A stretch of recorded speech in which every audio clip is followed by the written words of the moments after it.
ایک چھوٹے سے شہر میں آنجلی اور روہن رہتے تھے۔ بچپن کے دوست، ان کا رشتہ آہستہ آہستہ ایک سچی گہری محبت میں بدل گیا۔ ان کی زندگی ایک خوبصورت نظم کی طرح تھی، ہر دن نئی خوشی اور ہنسی سے بھرا ہوا تھا۔ انہوں نے ساتھ جینے اور مرنے کی قسمیں کھائی تھیں، لیکن قسمت نے کچھ اور ہی لکھا تھا۔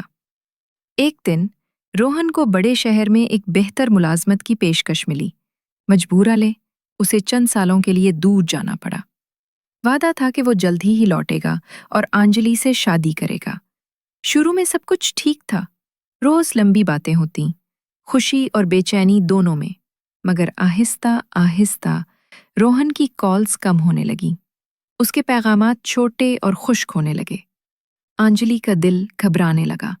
ایک ہفتے تک کوئی خبر نہ آئی۔ آنجلی نے بار بار فون کیا، مگر ہمیشہ بند ملا۔ اس کی آنکھوں سے نیند اور سکون دونوں اڑ چکے تھے۔ پھر ایک صبح آنجلی کو روہن کا ایک لفافہ ملا۔ اس کے ہاتھ کانپ رہے تھے جب اس نے اسے کھولا۔ اندر ایک چھوٹا سا مڑا ہوا خط تھا۔ آنجلی، مجھے معاف کر دینا۔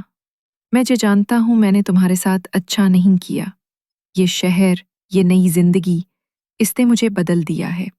میں یہاں کی اور سے ملا ہوں اور ہم شادی کر رہے ہیں۔ میں تمہاری زندگی میں رکاوٹ نہیں بننا چاہتا۔ مجھے معلوم ہے تم بہت دکھی ہو گئی ہوگی، مگر وقت کے ساتھ سب ٹھیک ہو جائے گا۔ خوش رہنا، روہن۔ خط پڑھ کر آنجلی کے ہاتھ سے وہ چھوٹ گیا۔ اس کی آنکھوں سے ایک بھی آنسو نہ گرا۔ وہ بس اس خط کو دیکھتی رہی۔ اس کی آنکھوں میں ایک گہرا، خالی دکھ تھا۔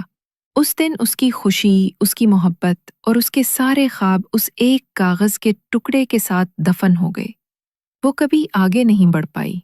اس نے کسی اور سے شادی نہیں کی۔ ہر شام وہ اسی بینچ پر بیٹھتی جہاں انہوں نے پہلی بار ہاتھ پکڑا تھا، اور اپنے آخری خط کو یاد کر کے ایک لمبی سانس لیتی جس میں محبت کا آخری درد چھپا ہوتا۔